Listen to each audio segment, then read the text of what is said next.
This is how a 25-year-old woman destroyed her 8-month marriage in a single afternoon for $8,000. Her name was Hazel, and what she did behind that studio door would cost her everything she ever loved. I'm Emma, and this is a story about choices, consequences, and the devastating price of putting money before marriage. Hazel had been married to Arthur for 8 months when the bills started piling up faster than their paychecks could cover them. Student loans, car payments, rent that seemed to climb every month. They were drowning, and Hazel was tired of checking couch cushions for loose change while her friends posted vacation photos online.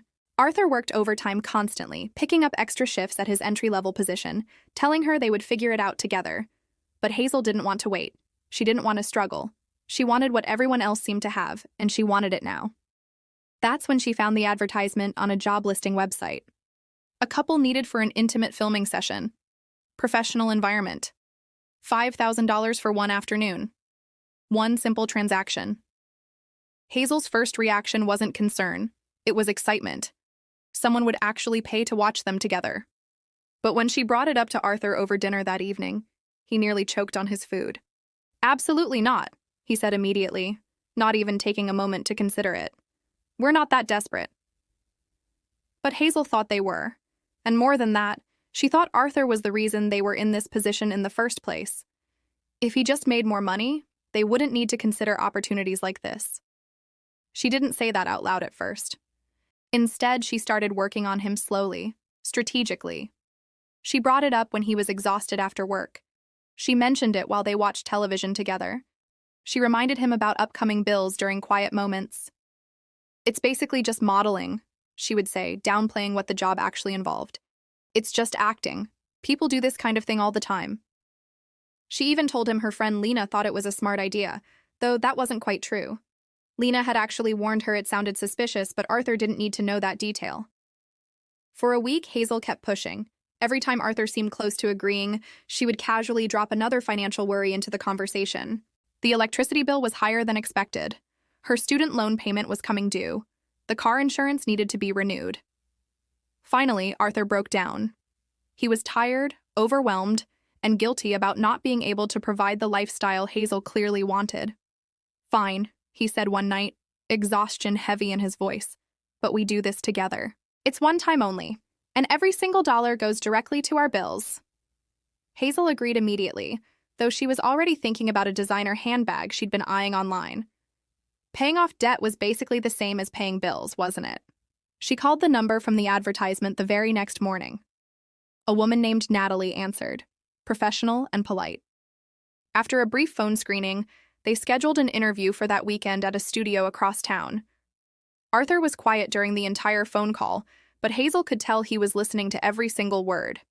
When she hung up, he asked her repeatedly if she was certain about this decision. Of course she was certain. This was easy money, quick money, problem-solving money. The night before the interview, Arthur paced around their small apartment, like they were planning to commit a serious crime. Hazel found his nervousness almost endearing. Meanwhile, she was already mentally dividing up the $5,000. Most would go to bills, obviously. But surely she deserved a little something for being so proactive about their financial situation. "It will be fine," she assured him, scrolling through social media while he worried. "We need this money, and it's just one afternoon of our lives." What Hazel didn't mention out loud was the thrill she felt about the whole situation, the taboo nature of it, the transaction itself. Arthur would never understand that part of her excitement, so she kept those feelings buried deep inside. Saturday morning arrived, and Hazel made sure they both looked their absolute best. Arthur wore his nicest button-down shirt. Hazel chose an outfit that was classy but flattering. They were interviewing for a modeling position after all. First impressions mattered. During the drive to the studio, Arthur seemed distant and distracted. But Hazel kept talking, keeping the mood light, reminding him about all the bills they could finally pay off. By the time they pulled into the parking lot of a surprisingly legitimate-looking building, she had even managed to make him smile. "Remember," she whispered as they approached the entrance, "just follow my lead." The receptionist greeted them warmly and led them into a sleek office.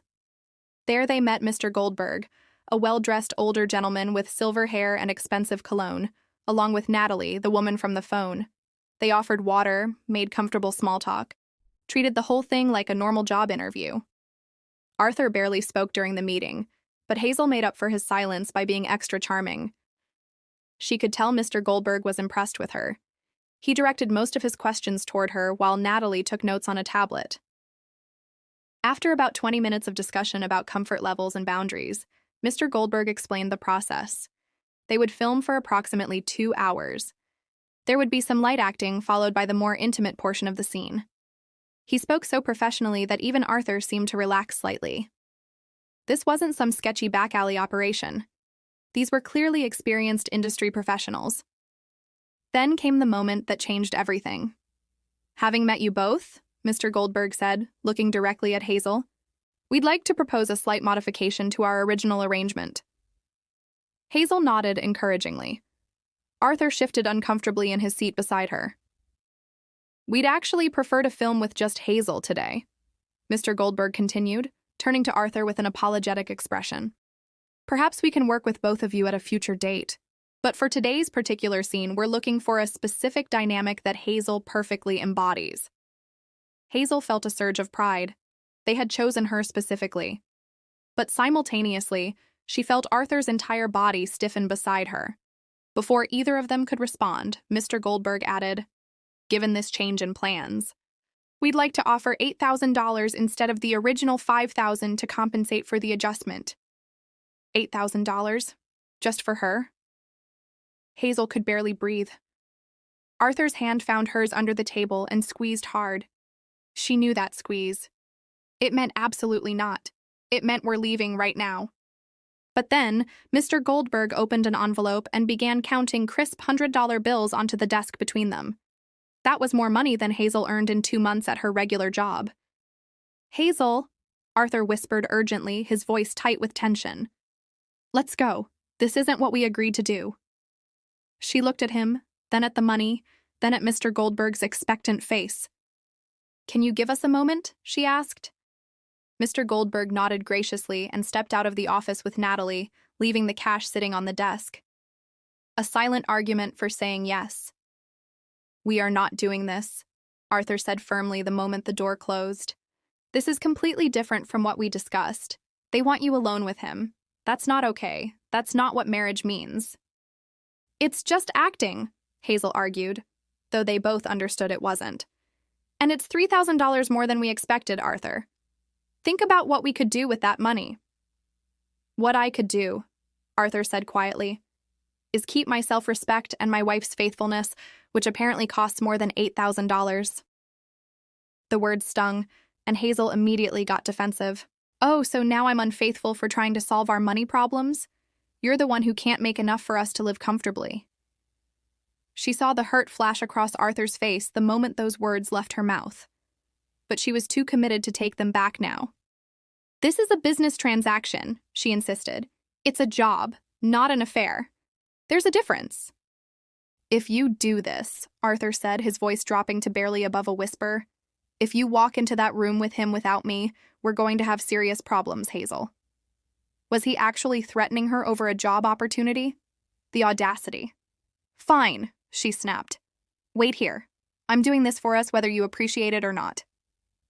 When Mr. Goldberg and Natalie returned, Hazel smiled brightly as if nothing was wrong. "I'd be happy to film today," she announced, deliberately not looking at Arthur. "My husband will wait in the reception area." Mr. Goldberg seemed pleased but not surprised, as if he'd known all along what her answer would be. He handed her the envelope of cash, which she quickly tucked into her purse. As Natalie led her toward the studio door, Hazel glanced back at Arthur one final time. "I'll see you in a couple hours. This is for our future," she said, trying to sound confident. The expression on his face, a mixture of betrayal, anger, and something that looked like resignation, should have stopped her cold. In another version of this story, a better version of Hazel might have turned around and left with him right then. But the weight of the cash in her purse and the thrill of being chosen kept her moving forward into that studio. As the door closed behind her, she heard the outer office door slam. Arthur had left the building. For just a moment, Hazel hesitated. Should she run after him? Should she apologize and leave with her husband? But then Mr. Goldberg's hand was on her shoulder, guiding her deeper into the studio, and Hazel decided Arthur was just being overdramatic. He would get over it once he saw how much this money would help them financially. Plus, a small, honest part of her was curious and excited about what was about to happen. The filming itself was more professional than she'd anticipated. There were proper lights, multiple cameras, even a small crew. Mr. Goldberg directed her with clear, specific instructions. Without going into inappropriate detail, let's just say it was definitely adult content. And Hazel was definitely the star. Throughout the entire shoot, she kept telling herself this was just a job, just acting, just a business transaction. But there were moments when she caught herself actually enjoying the attention, the novelty, the forbidden nature of it all. People did way more intense scenes in Hollywood movies all the time, didn't they? After about 3 hours, longer than originally promised, but Hazel wasn't complaining with that pay rate, they finally wrapped. Natalie handed her a robe and showed her to a small changing room with a private shower. As hot water washed over her, reality started creeping back in. Arthur had left. He was probably furious. But he would understand eventually, wouldn't he? $8,000 solved so many problems. When she emerged, dressed and ready to leave, Natalie was waiting with paperwork.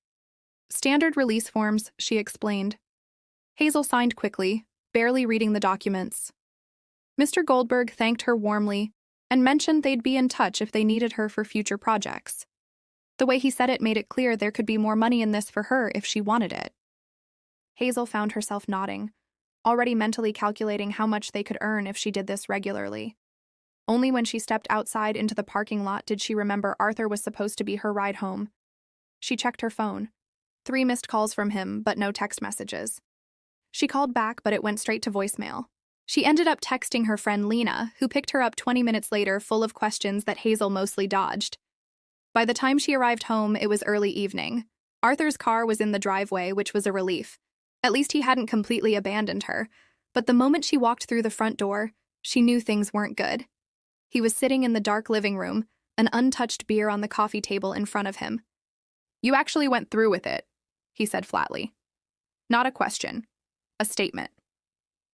"Yes, and we got paid really well," Hazel replied, trying to sound upbeat as she pulled out the envelope. "Look, $8,000, just like they promised."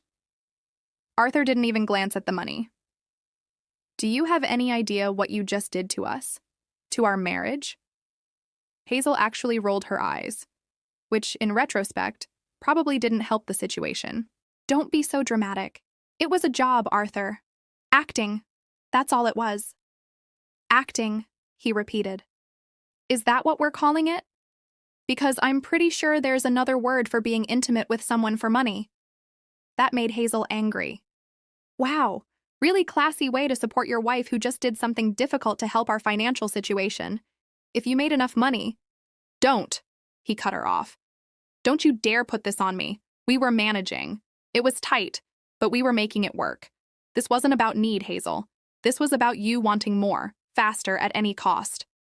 "That's not fair," Hazel protested, though a small voice inside her whispered that he might be right. She pushed it down. "I did this for us. Why can't you see that?" "For us?" Arthur laughed, but there was absolutely no humor in it. "You didn't consult me when they changed the terms. You didn't consider how I'd feel watching my wife walk off with another man. You made a unilateral decision that impacts our marriage, our trust, our entire future. That's not how partnerships work." Hazel threw her hands up in frustration. "Fine, be mad. But when the bills are paid and we can finally breathe financially, you'll thank me." Arthur just shook his head slowly. "I'm sleeping on the couch tonight. We'll talk tomorrow when I'm less likely to say something I'll regret." As he grabbed a blanket from the closet, Hazel stomped off to their bedroom, slamming the door behind her. Alone in their room, she pulled out the envelope and counted the money again. $8,000. Despite everything, she felt a thrill looking at all that cash. She decided right then that she wouldn't put all of it in their joint bank account. After all, she was the one who earned it, wasn't she? She deserved to keep some for herself. She hid $3,000 in her underwear drawer before changing for bed. The next morning, tension filled every corner of their apartment. Arthur barely spoke to her, making his own breakfast and eating in complete silence while Hazel tried various conversation starters. Finally, she put $4,000 on the table between them. "For the bills," she said. "I thought we could use the rest for something fun, Maybe a weekend getaway to reconnect? Arthur stared at the money like it was contaminated. Where's the rest? Hazel's stomach dropped. What do you mean? You were paid $8,000. Where's the other $4,000? She hesitated. I thought I deserved to keep some for myself. I earned it, after all. The look of disgust on his face made her instantly defensive. Don't look at me like that. Why shouldn't I keep some? I'm the one who did the work. The work? He repeated, making air quotes with his fingers. Right. He stood up, leaving his half-eaten breakfast on the table. I have to go to my actual job now. Do whatever you want with the money. That seems to be what you're good at. Doing whatever you want, regardless of how it affects us. Days turned into weeks of cold silences and stilted conversations. They existed in the same space like roommates rather than spouses. Then, about 3 weeks after the filming, Hazel's phone rang with an unfamiliar number. It was Natalie. Mr. Goldberg was very impressed with your work, she said smoothly. We have another project next week, similar to the last one. The compensation would be $10,000 this time. $10,000 for one day's work. Hazel's heart raced. I'm interested, she heard herself say, but I'd need to check my schedule. What she really meant was she'd need to figure out what to tell Arthur, who was still barely speaking to her about the first film. Of course, Natalie replied. Let us know by tomorrow. Mr. Goldberg specifically requested you, so we're hoping you can make it work. After they hung up, Hazel sat staring at her phone. She should talk to Arthur. She should tell him about the offer and discuss it openly. That's what a good wife would do, especially after how badly the first time had gone. But she already knew what he'd say. He'd forbid it. He'd give her that disappointed look. He'd make her feel guilty for even considering it. So she decided not to tell him. She called Natalie back an hour later and confirmed. She would just tell Arthur she was picking up an extra shift at work. He never checked her schedule anyway.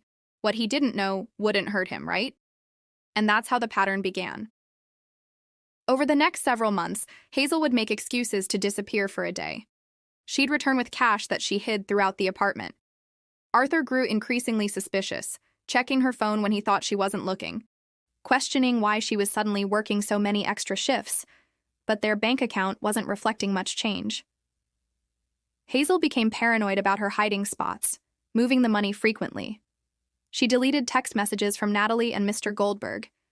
She created elaborate stories about workplace drama to explain her absences, all while watching her marriage deteriorate day by day. The worst part? A small, honest part of her didn't even care that much anymore. She was enjoying the secret life, the easy money, the attention from Mr. Goldberg and his crew. She felt valued there in a way she hadn't felt at home recently. And the cash. There was something so satisfying about counting it, hiding it, knowing it was all hers alone. Arthur and she barely touched anymore. He stopped asking where she was going. They existed in the same space without really living together. Hazel told herself it was temporary, that he'd come around eventually, that once they were more financially stable, things would get better between them. But deep down, she knew something fundamental had broken. 4 months after that first filming, Hazel came home from another session to find Arthur sitting at the kitchen table with an open duffel bag at his feet. Her stomach dropped instantly. What are you doing?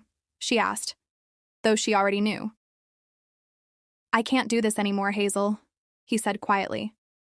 Whatever this is, it's not a marriage. What are you talking about? She tried to sound confused, innocent. If this is still about that one time, stop. His voice was tired but firm. Please don't insult me by continuing to lie. I know you've been going back there. I know you've been hiding money all over the apartment. I know you've been lying about work shifts. Hazel felt her face flush hot. Have you been spying on me? He laughed without any humor. That's what you're concerned about? Not the fact that you've been repeatedly cheating on me and lying about it? It's not cheating, Hazel protested automatically. It's a job. It's acting. Then why lie? He asked simply. Why hide the money? Why make up stories about where you're going? If it's just a job, why all the secrecy? Hazel had no good answer for that. Arthur sighed deeply. I'm staying with my friend Tyler for a while. I've left divorce papers on the counter. You can read them when you're ready. Panic shot through her. Divorce? Arthur, that's extreme. We can work through this. Can we? He looked at her directly for what felt like the first time in months. Do you even want to? Because from where I'm standing, you've chosen money and whatever thrill you get from those films over our marriage at every single turn. You're not even sorry, Hazel. You're just sorry you got caught. Hazel wanted to argue, to defend herself, but the words stuck in her throat because on some level she knew he was absolutely right. What about all our history? She tried. 8 months of marriage, 3 years together before that. You're throwing it all away. No, Hazel, he said quietly. You did that. Every time you walked into that studio, every lie you told, every dollar you hid. He picked up his bag and headed for the door. Wait, Hazel called out. Have you told anyone about this? About what I've been doing? The fact that this was her primary concern rather than trying to save her marriage seemed to confirm something for Arthur. Goodbye, Hazel, he said, and walked out. She stood frozen in the kitchen, listening to his car start and drive away. She should have been devastated. She should have run after him. Instead, after the initial shock wore off, she felt an odd sense of relief. No more lying, no more sneaking around, no more cold silences. Plus, she had nearly $30,000 hidden around the apartment. She could pay rent herself for months. She could buy new furniture, new clothes, live the life she'd been watching her friends live on social media. She called Lena immediately, spinning a story about how Arthur had been controlling, and she'd finally broken free. Lena was sympathetic, but strangely reserved. That's tough, she said carefully. Do you need me to come over? No, I'm fine, Hazel assured her. Actually kind of relieved, you know. He just didn't understand me. There was a long pause before Lena spoke again. Hazel, what exactly have you been doing for money these past few months? Arthur mentioned something to Tyler who told me it was adult films. Is that true? Hazel's blood ran cold. He told Tyler? What exactly did he say? Just that you'd been filming adult content behind his back after he explicitly asked you not to. Is it true? Hazel considered lying but was honestly tired of keeping track of all her stories. It's not as bad as it sounds. It's professional, safe, good money. Arthur was just being prudish about it. Another long pause. Okay, Lena finally said, her voice noticeably cooler. Well, let me know if you need anything. Over the next 2 weeks, Hazel noticed a pattern. Friends were slow to respond to texts. Family calls went suspiciously short. When she reached out to make plans, people suddenly had conflicts. It became painfully clear that Arthur had told more people than just Tyler, and word was spreading fast. Then came the call from her father. Hazel's stomach dropped when she saw his name on her caller ID. Her parents were conservative, traditional. They would never understand what she'd been doing. Hazel, her father said when she answered, his voice unnaturally calm. We need to talk about what's going on with you and Arthur. Dad, it's complicated, Hazel began, prepared to give a sanitized version of events. We've grown apart and… Stop. His voice was sharp. I know what you've been doing. Arthur told your mother and me everything. Her heart raced. Dad, whatever Arthur told you, it's his perspective. There are 2 sides to… I looked up the company. He cut her off. This Goldberg character. I wanted to see if there was any way to have whatever you filmed taken down. Protected somehow. He took a deep breath. Instead, I found the videos, Hazel. I saw what you did. Horror washed over her like ice water. Her father had actually seen the films. The shame she'd managed to avoid for months suddenly crashed down like a tidal wave. Dad, no! His voice cracked. I don't know who you are anymore.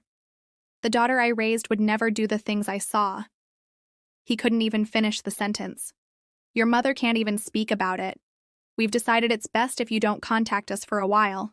Maybe a long while. Dad, please! Hazel begged, tears finally coming. It was just for money. It doesn't mean anything about who I am. That's where you're wrong, Hazel, he said sadly. What we do for money says everything about who we are and what we value. You sold your marriage, your self-respect, and your family's trust for cash. That tells me everything I need to know. He hung up. Hazel sat there in shock, tears streaming down her face. Within 1 month, she'd lost her husband, her friends, and now her family. But she still had the money. That's what mattered, right? Except the following week, when she contacted Natalie about another filming session, she was informed they were going in a different direction. When Hazel pressed, even offering to lower her fee, Natalie was blunt. "We've gotten what we needed from you, Hazel. We're always looking for fresh talent." The dismissal stung more than she'd expected. Suddenly, the apartment felt too big, too quiet, too full of reminders of what she'd lost. The money, which had seemed like so much, began disappearing faster than she'd anticipated as she covered all the bills alone. Without Arthur's income, even with her hidden cash, the math wasn't working long-term. She started looking for a new job, something that paid better than her current position. But in a cruel twist, she discovered that potential employers were finding the videos during background checks. One interviewer actually smirked when he told her they were going with another candidate. 6 months after Arthur left, Hazel was running out of both options and money. She'd lost her apartment and moved to a much smaller place. Most of her friends had drifted away completely. Her parents still weren't speaking to her. The final blow came when she heard through Lena that Arthur had moved to Phoenix and was dating someone new. Someone who, according to social media, looked happy and stable and normal in all the ways Hazel apparently wasn't. Sitting alone in her tiny new apartment, surrounded by the expensive things she'd bought to make herself feel better, Hazel finally confronted a terrible truth. She had destroyed everything that actually mattered for money that was already nearly gone. And the worst part? Even now, she couldn't fully accept it was her fault. It was the economy's fault for making everything so expensive. It was Arthur's fault for not making enough money. It was her parents' fault for being so judgmental. It was society's fault for making such a big deal about what should be a personal choice. Everyone had abandoned her when she needed them most. Everyone had failed her. Though sometimes in the darkest hours of the night, a small voice whispered that maybe, just maybe, she was the one who failed them all. This is Emma, and Hazel's story is a devastating reminder that some decisions can't be undone. $8,000 seemed like the solution to all her problems, but it cost her everything that money can't buy. Her marriage, her family, her friendships, her reputation, her future. The saddest part? She saw the warning signs every step of the way but chose to ignore them because the money felt too good to refuse. If this story made you think, if it moved you, if it reminded you of what truly matters in life, please hit that like button. Share this video with someone who needs to hear it. And subscribe to the channel so you never miss these powerful true stories that remind us all what really counts in this life.